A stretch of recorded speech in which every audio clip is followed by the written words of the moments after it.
Spoštovani mediji, prisrčno pozdravljeni na Gospodarski zbornici Slovenije v imenu Zbornice kmetijskih in živilskih podjetij. Tukaj ob meni so predstavniki podjetij, s katerimi bomo razmišljali danes o tem, kaj pomenijo predlagane spremembe osnutkov različnih zakonov in sicer vse v povezavi z prehransko varnostjo. Prehranska varnost je seveda ena od top tem zadnjega časa in mislim, da se vsi zavedamo, kako krhka je, tako da vsi pa skupaj poslujemo v nekem res, bom rekla, ekosistemu, v katerem smo vsi soodvisni drug od drugega in prav je, da se zavedamo določenih posledic, ki jih lahko nenadne, nepremišljene spremembe prenesejo. To je tudi povod za današnjo tiskovno konferenco. Verjamem, da spremljate, kaj se dogaja na področju priprav na skupno kmetijsko politiko po letu 2020 in seveda to, kar je povezano tudi na nacionalnem nivoju z določenimi spremembami v razmišljanju in pozicioniranju pridelave in predelave hrane.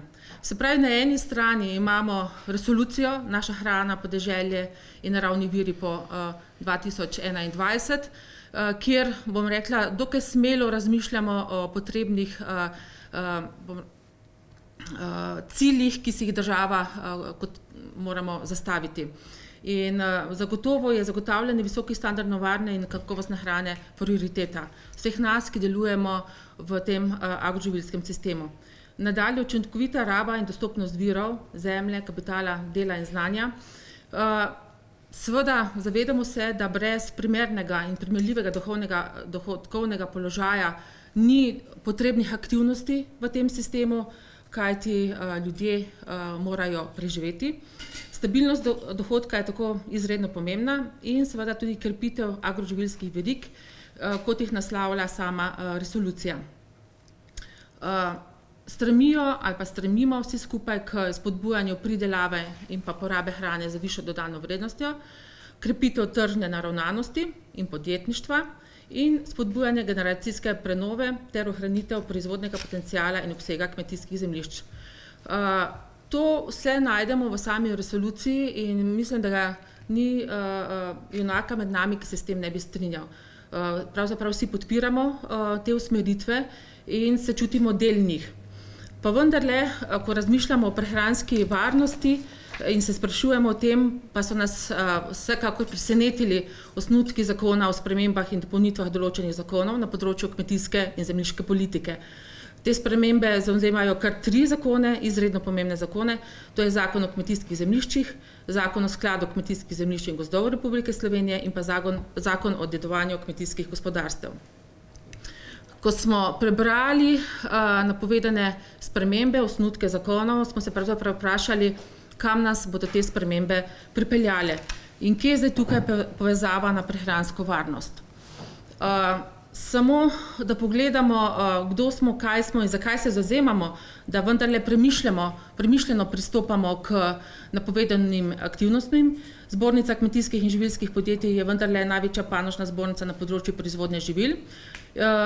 Predstavljamo 196 članov, od tega, če se samo v tem trenutku usmerim na kmetijska podjetja, je 32 kmetijskih podjetij naših članov. Smo visoko reprezentativni, če pogledamo kazalec dodane vrednosti, predstavljamo po dodani vrednosti 68% kmetijskih podjetij, od tega so izredno pomembne predelovanje netrajnih rastlin 78% in pa gojenje trajnih nasadov 75%. Tako da to nam daje neko legitimnost za to, da govorimo v imenu celega sektorja. Mogoče za nadaljnje razumevanje, kaj kmetijska podjetja so in kaj pomenijo v slovenskem prostoru, kajti kolegi, ki so danes tukaj z mano, se bodo navezali tudi s primeri, kaj oni pomenijo v lokalnem prostoru za ljudi, kot zaposlovalec in seveda povezovatelj neke mreže pridelave in predelave. Je pomembno, da vidimo še te statistične podatke, po katerih se orientiramo. V Sloveniji je bilo v letu 2017 301 družba, ki so imeli registrirano dejavnost kmetijstvo in lov ter z njimi povezane dejavnosti. Zaposlovali so 1808 podjetij. Tukaj govorimo, še enkrat poudarjam, o kmetijskih podjetij iz dejavnosti A01. Potem, ko bodo kolegi predstavljali naprej, se bodo tudi navezovali na njihova predelovalna podjetja, ki so v sklopu sistemov. Seveda tipa, kot veste, živilska industrija pa zaposluje še več.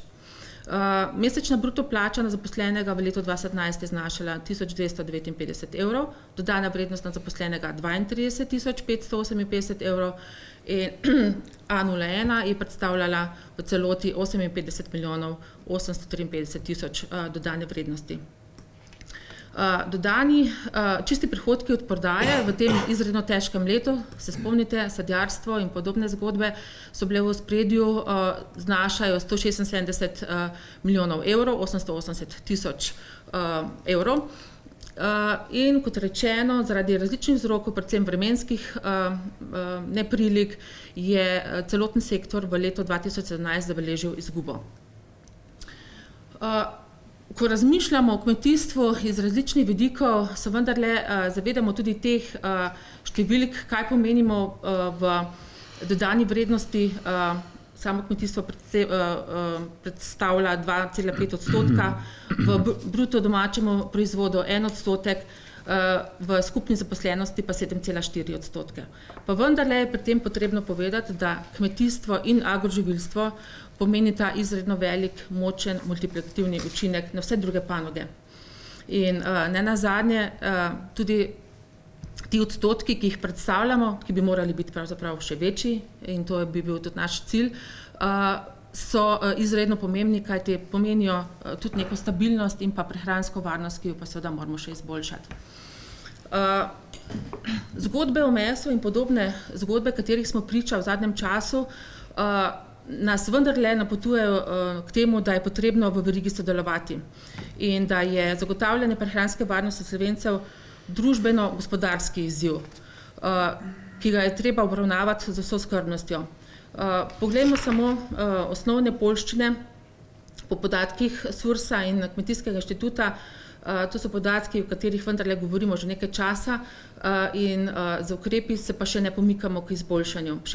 Pri pšenici smo na 51%, bom rekla, samooskrbe, pri koruzi na 80%, pri krompirju 55%, pri zelenjavi 38% in pri sadju 36%. Vse to nam nekako daje, da vendarle moramo v dialogu z državo in država z nami biti izredno pazljivi pri sprejemanju določenih ukrepov. Kajti te številke je zagotovo potrebno spremeniti navzgor. Če pogledamo še meso, pri mesu govedi smo samozadostni, vendar, kot veste, pa pri mesu prašičev je prav obratno, smo izredno nizko samozadostni, 37%. Perutninsko meso nam kaže dobro, prav tako mleko je nad 100%, vendar tukaj je treba vseeno poudariti, da je treba vzeti v obzir to, kar se potem dogaja na trgovinski polici. Kadar govorimo o izdelkih, so pa slike drugačne, ne? Tega se je treba zavedati. In pri jajcih smo na 92%. To so vse tisti osnovni kazalci, ki nas skrbijo, kadar se dogajajo velike tektonske spremembe, ki so nekako na obzorju. V Sloveniji na področju kmetijstva, vendarle vsi vemo, razpolagamo z omejenimi naravnimi resursi. Velika gozdnatost, velik delež travinja, majhen delež trajnih nasadov pravzaprav in pa majhen delež njivskih površin. Od teh je 37%. In če pogledamo porazdelitev teh njivskih površin, jih imajo različne fizične in pravne osebe, bodisi v lasti ali pa v zakupu. In o tem se pogovarjamo, se pravi o zakupu kmetijskih zemljišč, ki so seveda osnova tudi za tržne viške, ki potem prihajajo na trg. Ključnega pomena za povečanje prehranske varnosti Slovencev je povečanje proizvodnje v kmetijstvu. Mislim, da ga ni junaka, ki bi drugače razumel, kako povečati prehransko varnost. Se pravi z učinkovitejšo, seveda tudi okolju prijazno pridelavo in pa predelavo, z pravilnimi ukrepi, tako da dejansko prehranska varnost ne bo samo beseda na papirju, ampak aktivnost vseh nas. In zagotovo lahko trdimo, da so kmetijska podjetja eden ključnih deležnikov v kmetijstvu, saj dosegajo višje, visoke proizvodne rezultate in so na nek način branik prehranske varnosti. Ne samo zaradi tega, kar same pridelajo in pa predelajo v svojih skupinah, verigi, vertikalno povezani verigi, temveč tudi v mreži, ki jo tvorijo skupaj z kooperanti, tudi z družinskimi kmetijami. To poudarjamo že zadnje 2 leti, to ni nekaj, kar bi zraslo na našem zelniku ob tej priložnosti. Dejstvo je, da so postala kmetijska podjetja po propadu številnih zadrug motor na podeželju organiziranosti kmetijske pridelave in pa reje. Tako da zato je tudi naš apel danes oziroma pomislek, da vendarle v nekem dialogu moramo priti do ustreznejših in drugačnih rešitev, kot so sedaj napovedane. Zakaj tale skrb in besede okrog prehranske varnosti? Podjetja bodo tudi plastično na svojih primerih povedala, kaj pomenijo v prostoru, kaj pomenijo v mreži z kooperanti in zakaj jih novosti, ki so predlagane, skrbijo. Nepodaljšanje zakupne pogodbe je en od tistih temeljev, ki dejansko lahko destabilizira razvojno naravnana podjetja. Kajti, če razmišljaš o tem, ali bo zakupna pogodba podaljšana ali ne, razmišljaš tudi o investiciji v zemljo, v investiciji v to povezane nadaljnje prireje živali. In sam osnutek zakona prinaša 4. člen, ki nas dejansko skrbi, kajti zakupne pogodbe se v prvem krogu ne bi podaljšale za 5% zemljišč, v drugem krogu za 7% in v tretjem krogu za 10% zemljišč. Se pravi, ta strah in ta slabitev, bom rekla, pozicije na trgu ni v prid konkurenčnosti in pa trendov povečevanja, bom rekla, proizvodnje.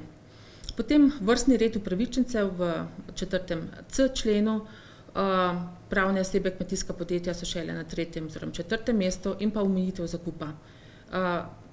Ta kapica 100 hektarov je dejansko na tem odprtem trgu Evropske unije lahko vprašljiva. Pa ne samo za kmetijska podjetja, tudi za večja kmetijska gospodarstva v lasti fizičnih oseb.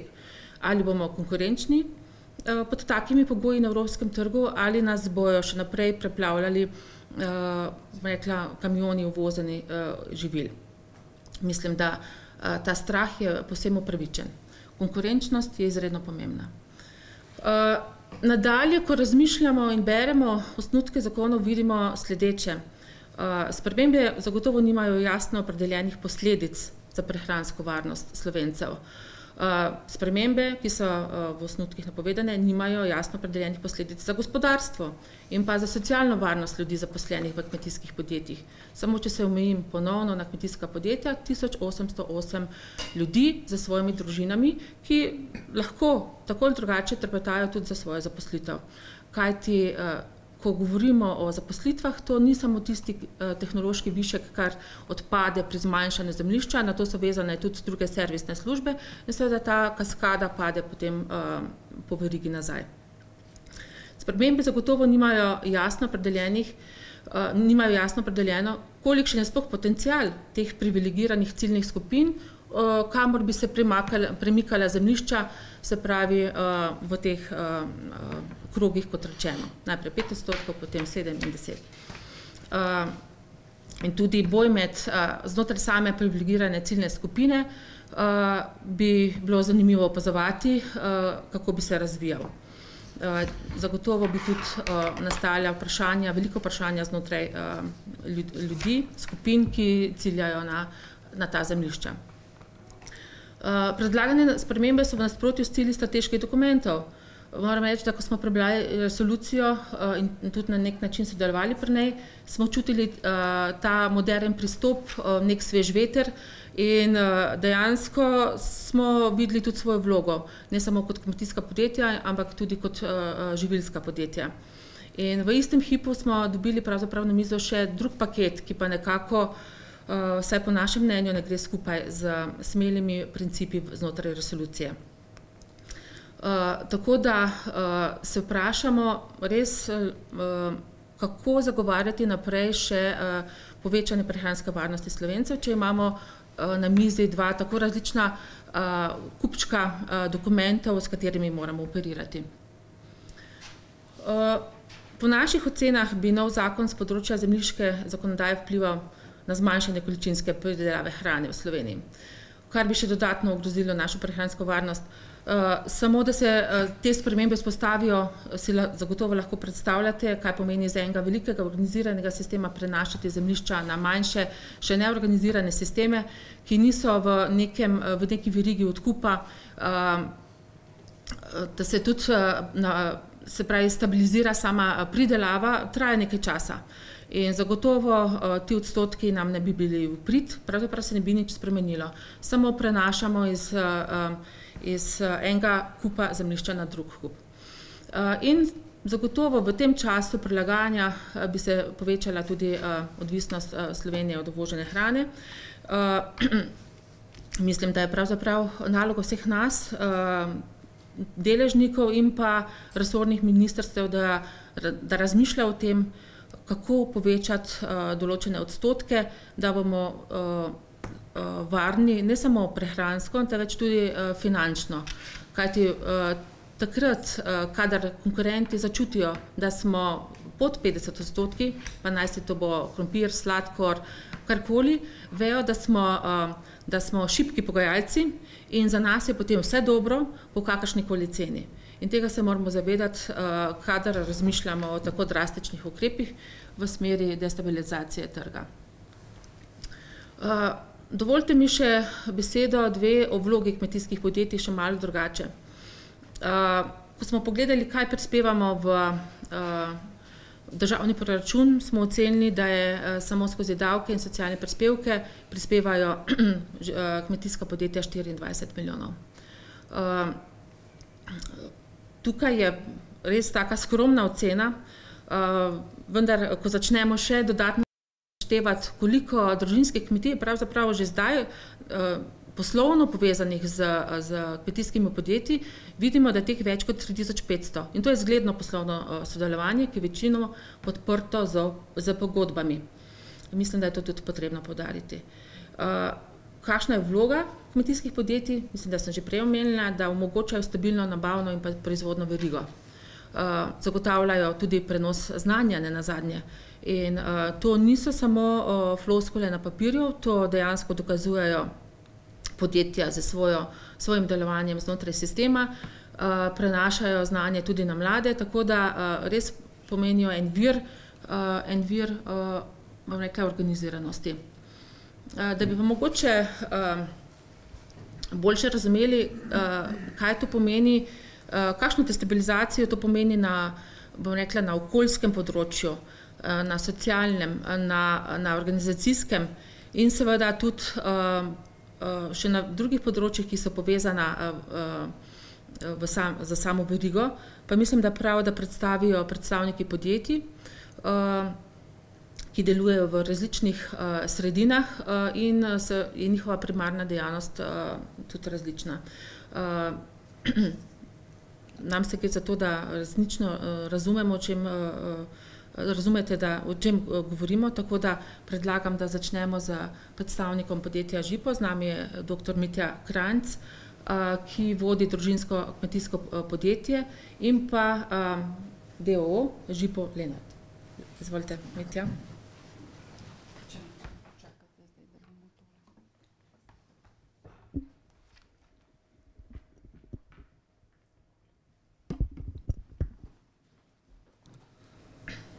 Hvala za besedo, Tatjana.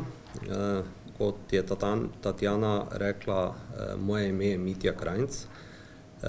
V bistvu prihajam iz družinske kmetije, ki se je skozi generacije pač razvijala in ta razvoj je doprinesel, da je prišla do neke stopnje, kjer se je pol transformirala pač v družinsko kmetijsko podjetje. Naše glavne dejavnosti sta dve, torej poljedelstvo in živinoreja. Obdelujemo okoli 870 hektarov njivskih površin, od katerih imamo okrog 94% v najemu od sklada kmetijskih zemljišč. Na leto zredimo okrog 3500 prašičev pitancev in 1400 govejih pitancev. Za okoliške kmete in pa druga kmetijska podjetja ponujamo tudi storitve s kmetijsko mehanizacijo. Posebej smo specializirani na žetvi kmetijskih kultur in na leto požanjemo okrog 7000 hektarjev. Izvajamo pa tudi sušenje, skladiščenje ter predelavo žit in koruze. Na tem področju sodelujemo z več kot 200 kmetijami. Kot prvi v Sloveniji in pa eden redkih v tujini pa smo se lotili tudi predelave mlete in odprašene slame pod lastno blagovno znamko Lenabox, katero sedaj uspešno tržimo v vse evropske države. Poleg tega se še ukvarjamo tudi s proizvodnjo lesnih goriv, kjer ogrevamo naše mesto Lenart na lesno biomaso. V skupini ustvarjamo okrog 6 milijonov prihodkov, imamo 25 redno zaposlenih plus sezonski delavci še. Za vse naše dejavnosti je seveda ključna zemlja in ob vsakem morebitnem zmanjševanju ali omejevanju zemljiških površin, seveda bi to povzročalo opuščanje posameznih dejavnosti, ki jih opravljamo. Naša načela in pa metode delovanja seveda so, da želimo pri našem delu slediti modernim trendom v kmetijstvu. Zemljo, katero obdelujemo, želimo obdelovati oziroma jo obdelujemo na strokoven in pa ohranitven način. Nenehno skrbimo za izboljševanje vseh kmetijskih zemljišč. Pri našem delu se poskušamo najbolj, kar je možno, vesti odgovorno do okolja. Pri svojem delu uporabljamo tudi vse napredne in precizne metode kmetovanja, ki so aktualne, bi rekel, v svetovnem merilu. Tako naj jih nekaj naštejem. Bi rekel, spremljamo s pomočjo GPS signala, izvajamo vsa opravila na posameznih poljih in pa že kar nekaj let imamo popolnoma uvedeno digitalizacijo. Kot ena pomembna dejavnost v našem podjetju pa je tudi dejavnost raziskovanja in razvoja, katera je v zadnjih letih močno v porastu v našem podjetju. Imamo lastno raziskovalno skupino in naj omenim, da za relativno majhno podjetje imamo v raziskovalni ekipi enega doktorja znanosti, 2 magistra znanosti, 2 univerzitetna diplomirana inženirja in pa enega inženirja plus tehnične sodelavce. Seveda tukaj pri tej dejavnosti sodelujemo, bi rekel, z raznimi institucijami znanja, kot so Kmetijski inštitut, Fakulteta za strojništvo, Fakulteta za kmetijstvo in tako naprej. Pri tem svojem delu skrbimo seveda za prenos znanja, tako bi rekel, v dve smeri.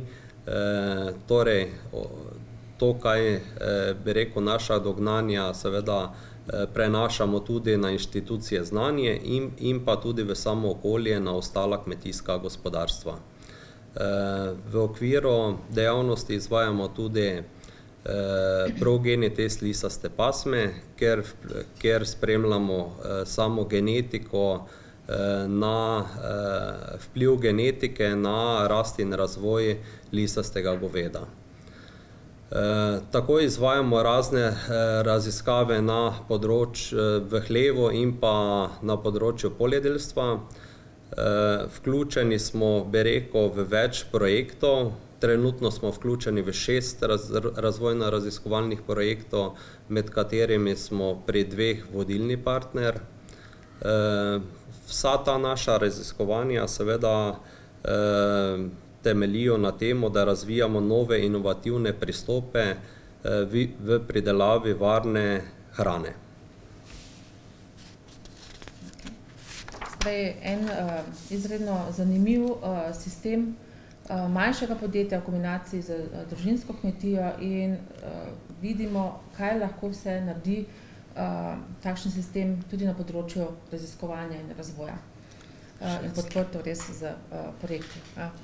Še izredno pomemben del. Naj omenim tudi, da bi rekel, smo imeli v zadnjih letih nekoliko intenzivnejši investicijski ciklus, tako da smo v zadnjih 5 letih vložili bi rekel, investirali 8 milijonov evrov. Tako smo investirali v nepremičnine, v premičnine, mehanizacijo, v razne tehnološke opreme oziroma vzpostavitev posameznih predelovalnih dejavnosti. Seveda smatramo, da ob morebitni, bi rekel, nepravilni političnih odločitvah bi prišlo tudi, bi rekel, do dolgoročnega rušitve, bi rekel, nekih urejenih sistemov in gradnjo nekih novih, kjer bo trajalo spet desetletja, da se neki sistemi vzpostavijo. Vsekakor pa to tudi, bi rekel, vpliva pač na, da se napredne kmetije ali pa kmetijska gospodarstva seveda ob tem ne moremo razvijati naprej. Tako da ob, bi rekel, neki stabilni politiki želimo seveda peljati ta razvoj in pa investiranje naprej, tudi v nadaljnjih letih. Želimo uvajati ne nazadnje tudi vedno nove in nove tehnologije na področju kmetijstva.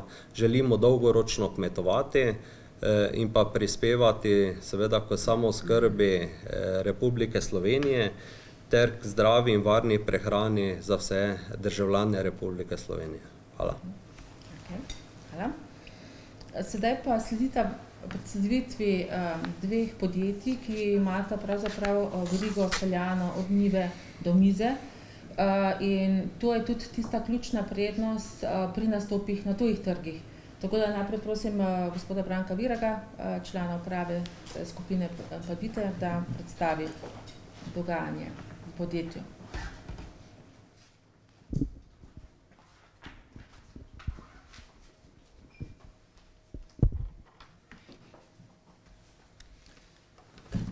Ja, hvala za besedo. Tudi lep pozdrav spoštovanim predstavnikom medijev. Skupina Panvita smo praktično prva in največja veriga podjetij v slovenski živilsko-predelovalni industriji. Se pravi veriga, ki obvladuje varno in kakovostno pridelavo in predelavo hrane po načelu od njive do mize oziroma od njive do žlice. Z to vertikalno organiziranostjo in sledljivostjo zagotavljamo stalno kakovost in pa varnost naših izdelkov, ki v veliki meri prispevajo k slovenski prehranski varnosti. To moram poudariti. Skupina Panvita združuje 10 podjetij, ki so vertikalno povezana, zajemajo poljedelstvo in vrtnarsko proizvodnjo, proizvodnjo krme, perutninarstvo, rejo prašičev, lastno veterinarstvo, proizvodnjo mesa in mesnih izdelkov, vinogradništvo in pa seveda ekologijo in energetiko, ki dejansko zaključita ta celoten kmetijski proces v integrirani verigi proizvodnje in predelave hrane. Približno skupina ustvari seštetih 125 milijonov realizacije na letnem nivoju. Če pogledamo, kaj pomeni ta vertikalna organiziranost od njive do mize, torej v poljedelstvu ustvarjamo približno 40 tisoč ton pridelka na 3700 hektarjih obdelovalnih površin, od tega vsaj 20 tisoč ton žit, ki so izredno pomembne v deficitu slovenske proizvodnje žit. Vsa ta proizvedena hrana oziroma surovine, pridelki na njivah se potem v integrirani verigi nadaljujejo naprej do proizvodnje krme, kjer imamo približno 55 tisoč ton letne proizvodnje. Naprej to krmo damo v rejo prašičev in rejo perutnine. Pri reji prašičev letno pridelamo oziroma vzredimo 67 000 prašičev, slovenskih prašičev, in pa 3,5 milijona vzrejenih piščancev. Kot sem že prej omenil, to na koncu zaključimo z ekologijo, kjer proizvedemo 27 milijonov kilovatnih ur električne energije, se pravi zelene električne energije iz odpadkov in biomase. V mesni predelavi, ki nekako zaključuje krog od primara do sekundara oziroma do tega krožnega gospodarstva, je proizvedeno 18 000 ton mesa in mesnih izdelkov, seveda za slovenskega potrošnika, za slovensko prehransko varnost. Če pogledamo ta primarni del, na katerega se predvsem nanašajo te predvidene spremembe zakonodaje, to pomeni, da v primarnem delu obdelujemo 3700 hektarov obdelovalnih površin, 3100 jih imamo v najemu od sklada, 350 hektarjev imamo v lasti in cirka 250 hektarjev imamo v zakupu od fizičnih oseb. V poljedelstvu imamo uvedeno specialno mehanizacijo, torej se gremo specialno poljedelstvo, digitalizacijo, kar je dejansko zelo strokoven princip oziroma način pridelave osnovnih pridelkov oziroma osnovnih surovin. To je na najsodobnejši, najracionalnejši način, ki lahko kljubuje kateremu koli subjektu iz Evrope ali na globalnem nivoju smo konkurenčni, da proizvedemo po takšnih cenah, ki so sprejemljive za nadaljnji krog v integrirani oziroma tej vertikalni verigi. Pridelamo tako 8000 ton pšenice, ki jo izključno prodamo slovenskim mlinarjev za slovenskega potrošnika, za slovenski kruh, se pravi za slovensko varnost našega potrošnika. 1300 ton ječmena, 7000 ton koruze, 38500 ton silažne koruze, 15000 ton oljnih buč, 200 ton ajde in prosa, ki sta skoraj že pozabljena in se v zadnjem času ponovno obujata za prehrano slovenskega potrošnika, 80 ton jagod, 12 ton špargljev, 250 ton paprike, 100 000 kosov mini lubenic, jajčevce, melone, mislim, tudi cela vrsta ekoproizvodov. 108 hektarjev imamo že skoraj 10 let v ekoproizvodnji, ki jo tudi plasiramo izključno na slovenski trg. Torej, na podlagi teh pridelkov in potem predelanih predelkov v krmo imamo vzpostavljeno kooperacijo z več kot 2500 družinskimi kmetijami. Torej, v poljedelstvo, v reji prašičev, v perutninarstvo in pa seveda tudi v vrtnarstvo. In tem družinskim kmetijam mi nudimo zaključen krog, se pravi, da je njihova osnovna dejavnost proizvodnja na teh površinah ali proizvodnja v hlevu ali kje druge, kje so pač pogodbeno z nami vezani, oni se nimajo česa bati. Ne na vhodu, se pravi, in zagotavljamo kvalitetne vhodne surovine, vhodne materijale, ki jih potrebujejo za to svojo proizvodnjo, in pa na drugi strani, kar je najbolj smo zanesljiv kupec oziroma prevzemnik njihovih gotovih pridelkov ali proizvodov, ki jih proizvedejo na teh svojih družinskih kmetijah, s katerimi potem obogatimo našo integrirano vertikalno verigo in plasiramo na koncu produkte za slovenskega potrošnika. Poleg kooperacije imamo jasno lastno rejo prašičev, lastno rejo perutnine, kjer dosegamo vrhunske rezultate. Tuje selekcijske hiše, tako na področju prašičev kot na področju perutnine, so v zadnjih letih dale kar nekaj priznanj, tako naši lastni prireji, kakor tudi našim kooperantom, da so rezultati vrhunski in spadajo med top 10 proizvajalcev v Evropi v njihovih selekcijskih hišah. Ob tem jasno, lastna veterinarska služba skrbi, da so živali primerno oskrbljene in da so preventivno zdrave, da za njih ne uporabljamo toliko antibiotikov, kot jih uporabljajo druge države, ki plasirajo poceni produkte na naš slovenski trg. Mi imamo kompletno proizvodnjo od poljedelstva pa praktično do mesne industrije, vse proizvode certificirane in nadzorovane.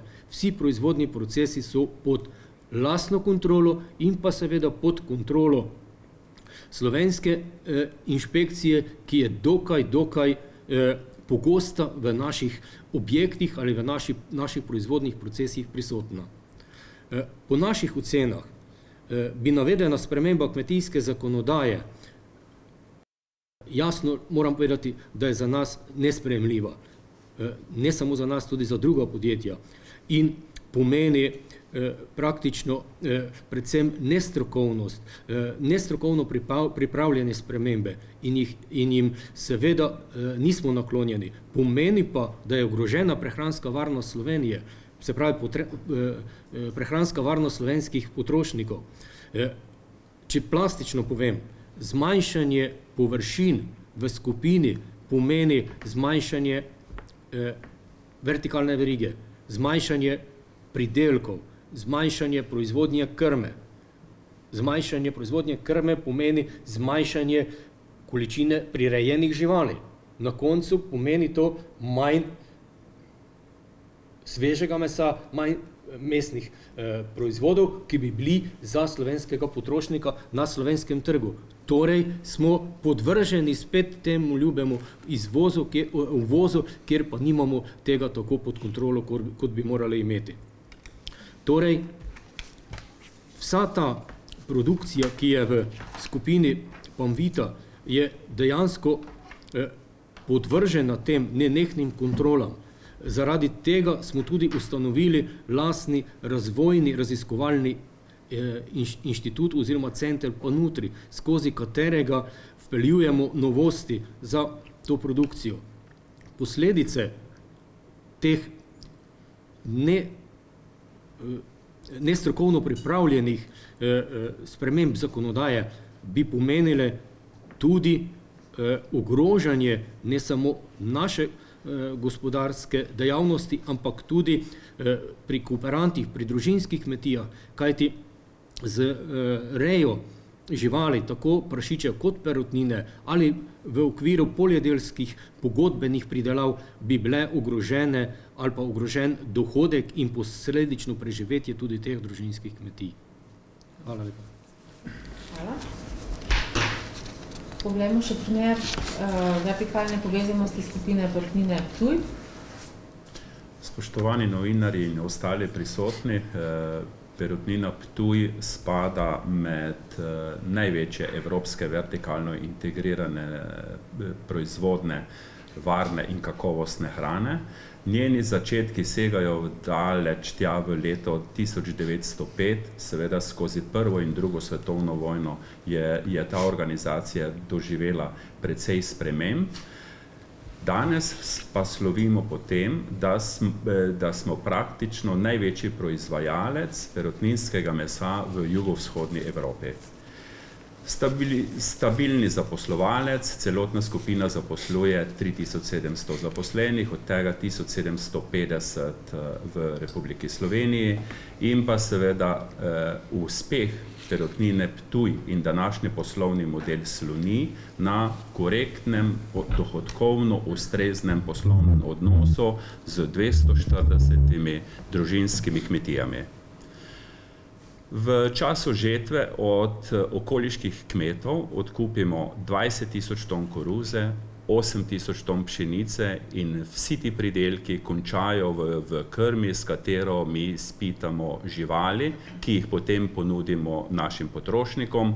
Letno proizvedemo 83 000 ton mesa in izdelkov, od te količine jih je potrebno 65% izvoziti in to prvenstveno na zahtevno evropsko tržišče. V letu 2017 je skupina ustvarila 245 milijonov evrov prihodkov in pa proizvedla 210 000 ton krmil z namenom hrane za naše živali. Z letom 1993 pa ima v svoji sestavi tudi enoto kmetijske pridelave in danes obdelujemo 3800 hektarjev kmetijskih zemljišč. Ta kmetijska zemljišča so pozicionirana v hčerinskem podjetju PP Agro, ki zagotavlja to celotni krog vertikalne integriranosti proizvodne, začenši s trajnostno kmetijsko proizvodno, po sistemu krožnega gospodarstva. Danes pa je naša posebna dodana vrednost razvijanje sistema živalim prijazne reje. Perutnina Ptuj je, če gledamo evropske razmere, velja kot največjo vertikalno organizirano živilsko podjetje. Razširjeno je tudi na področje republik bivše Jugoslavije, tako imamo proizvodno in v Hrvaški, Bosni in pa Srbiji. Ko govorimo o kmetijskem delu znotraj skupine Perutnine Ptuj, imamo v mislih odgovorno upravljanje z državnimi zemljišči na 3800 hektarjih kmetijske površine, kjer letno proizvedemo 12700 ton koruze in pa 7800 ton koruze. Od vseh teh 3800 hektarjev 91% površin služi izključno za proizvodno hrane, za perutnino in govedorejo, ki jo imamo v lastnih proizvodnih procesih. PP Agro se ukvarja tudi s proizvodno mleka in tako letno v slovenske verige mlekarn prodamo 2 milijona litrov mleka. Daleč nazaj, pred 8 leti, smo se že odločili, da opustimo invazivno tehnologijo obdelave, to je oranje, in se ukvarjamo z konzervirajočo obdelavo. Vso to znanje, ki smo ga s tem osvojili, pridobili, je na razpolago družinskim kmetijam v okolici. S tem ukrepom smo stopili korak nazaj, začeli uvajati sonaravno kmetijsko proizvodno in pa se začeli pripravljati na prihajajoče klimatske spremembe. Naše izkušnje so, da se je s to tehnologijo v dobršni meri možno zoperstaviti blažjim klimatskim spremembam. Precizno kmetovanje smo uvedli leta 2012, razlog za to je bil odgovoren odnos do javnih dobrin, kjer imamo v prvi vrsti varovanje pitne vode in pa emisij, ki končajo v zraku. Tako se nobeno gnojenje, nobeno uporaba fitofarmacevtskih sredstev ne uporablja na pamet, ampak na podlagi zbranih podatkov in ciljano. Tam, kjer je možnost porabe, se doda več gnojil, kjer te možnosti ni, tam se premosorazmerno poraba zmanjša. Kar se tiče obdelave teh površin in pa če se dotaknemo PP Agra kot gradnika poslovne uspešnosti in pa uspešnega poslovnega modela Perutnine Ptuj, ne moremo mimo predlaganih sprememb zakona, in ti zakoni resno posegajo v uspešnost zgodbe Perutnine Ptuj, resno posegajo v zagotavljanje varnih prehranskih izdelkov slovenskim in pa tudi širše evropskim kupcem, in blagovne znamke, ki smo jih tokom razvoja razvili, med katerimi je treba posebej izpostaviti blagovno znamko Poli, ki je danes kot točka zaupanja slovenskih in pa širših kupcev v varno, kakovostno in sledljivo hrano, bo pod velikim pretresom. Upam, da bo razvoj sprejema zakonodaje potekal v duhu sodelovanja in da se bodo pri vsem tem upoštevale pasti, ki bi lahko ogrozile uspešne poslovne modele, med katere spada tudi Perutnina Ptuj. Hvala lepa. Hvala. Sedaj pa še predstavitev sektorja, ki je v teh razgovorih pogosto zapostavljen, vendar, če se pazljivo prebere osnutke zakonodaje, se vidi, da vpliva tudi na vinogradništvo. Zato se nam je zdelo prav, da se danes na tej tiskovni konferenci predstavi tudi ta vidik. Zato smo povabili gospoda Mitja Hergo, da predstavi situacijo, ki je lahko posledica implementacije tega zakona tudi v sektorju vinogradništva. Izvolite. Dober dan, Mitja Herga iz podjetja Puklavec Family Wines. Mogoče za začetek par besed o našem podjetju. Smo največji slovenski vinogradnik, ki obdeluje v tem trenutku 630 hektarjev vinogradniških površin v Ljutomersko-Ormoških goricah. Naša pridelava je specifična, smo na območjih, ki niso primerna za kakršnokoli drugo kmetijsko dejavnost, namreč smo v območjih OMD-jev, na izrazito strmih pobočjih, kjer lahko uspeva kvečjemu vinska trta, ne pa nobena druga poljščina ali pa trajni nasad. Naše podjetje sodeluje z kooperanti in smo izrazito vertikalno delujoča proizvodnja, od vinograda pa potem do samega kozarca na koncu, kjer se naš proizvod zaključi. In smo podjetje, ki je v zadnjem obdobju namenjalo ohranitvi vinogradniških površin ter na nek način temu socialnemu vidiku našega okolja velika sredstva z vlaganji preko 17 milijonov evrov in z vlaganji v samo kulturno krajino, kjer smo obnovili potem preko 270 hektarov nasada v obdobju zadnjih 10 let. Mi smo se zagotovili za tem neko dolgoročno perspektivo, ki jo slovensko vinogradništvo vinarstvo potrebuje. Namreč celotna branža je v zelo veliki izzivi, že v zadnjih 25 letih, v velikem opadanju. In za to perspektivo, ki smo jo gradili v obdobju zadnjih 10 let, smo se tudi približali potem pozitivnemu poslovanju in pa vidikom v prihodnje. Namreč pri nas govorimo o trajni nasadi, govorimo o nekoliko drugačni poslovni politiki, katero je treba tudi v časovni okvir drugače sprejemati. Smo postali v tem obdobju največji slovenski izvoznik vina, izvozimo nekje 55% vsega slovenskega izvoza in smo tudi potem v smislu tehnologije pridelave, ki je v 100% v okviru KOPOP-a, se pravi prilagojena kmetijskim okoljskim podnebnim ukrepom, primerna tudi za eno dolgoročno perspektivno proizvodnjo, ki ne bo ogrožala naših naravnih danosti. Ko smo prej omenili, vinarske proizvodnje je izrazito vertikalno delujoča proizvodnja, temelj katere so vinogradi in pa posamezne lege, saj veliko govorimo o teruaru.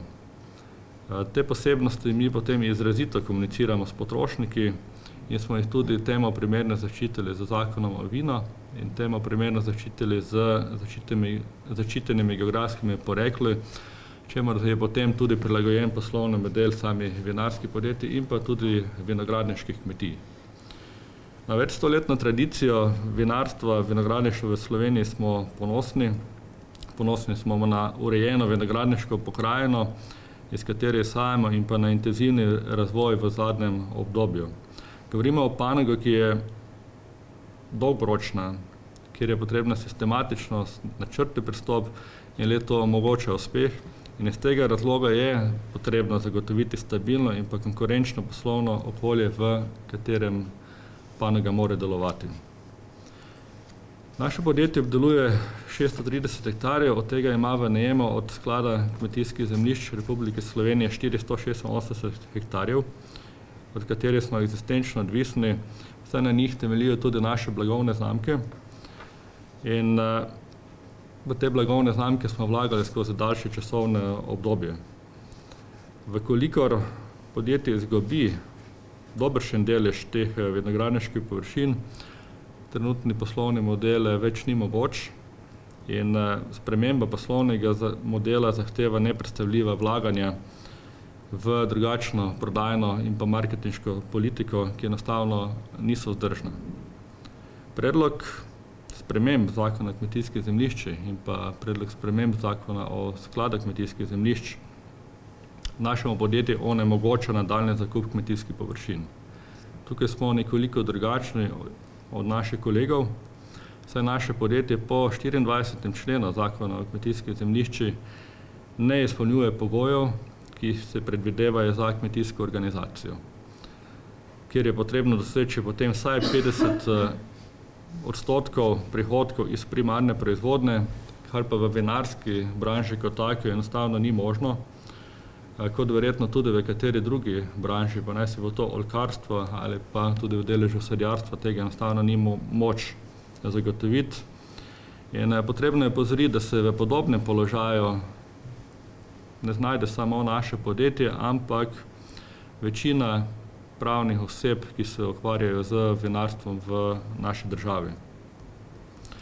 Podjetje imamo prav gotovo zaveze. Imamo zaveze iz evropskih razpisov, iz programa razvoja podeželja, iz KOPOP-a in te zaveze so v prvi fazi potem vezane na površine, katere obdelujemo in morebiten odvzem oziroma zmanjšanje te površin bi imel drastične posledice na te zaveze, ki smo jih dali, enostavno jih ne bi oziroma jih ne bomo mogli zagotavljati. In v našem primeru tudi morebitna sprememba zakona prične veljati takoj. Mi imamo pogodbe, ki iztekajo vsako leto, nimamo pogodb, ki bodo iztekli čez nekaj let in te posledice so zelo, zelo drastične. Hkrati je potrebno opozoriti, da vinogradništvo pomeni obdelavo trajnih nasadov. Trajne nasade sadimo za obdobje 50 do 60 let, kjer so osnovne investicije v postavitev nasadov ogromne in zahtevajo tudi dolgoročno vizijo in pa cilje. Ta zemljišča, kot smo prej omenili, niso primerna za druge kmetijske panoge. Na drugi strani pa se tudi naša panoga kot taka ubada z velikim izzivom zaraščanja vinogradniških površin in nezainteresirane so za obdelavo le-teh. Mi moramo vedeti, da v zadnjih letih smo izgubili nekaj tisoč hektarjev vinogradniških površin v Republiki Sloveniji. Tako govorimo dejansko o odvzemu določenega dela vinogradniških površin, hkrati pa v istem trenutku zarašča nekaj 100 hektarov le-teh v vinorodni deželi Podravje, iz katere izhajamo in težko razumemo, zakaj na eni strani odvzem, na drugi strani pa dejansko ne vemo, kaj bi za temi površinami dolgoročno počeli, ker za njih nimamo ne vizije, ne cilja in če nimamo tega, potem ne bomo zagotovili oziroma preprečili zaraščanje tega potencijala vinogradniških površin. Iz tega razloga predloga zakona kot takega oziroma bi se ta predlog zakona vidimo zelo problematičen. Na nujnost iskanja primernih rešitev, ki bodo v interesu ohranjanja in razvoja vinogradništva in vinarstva ter vzdrževanja kulturne krajine na površinah, ki so za obdelavo izjemno zahtevna. Hvala.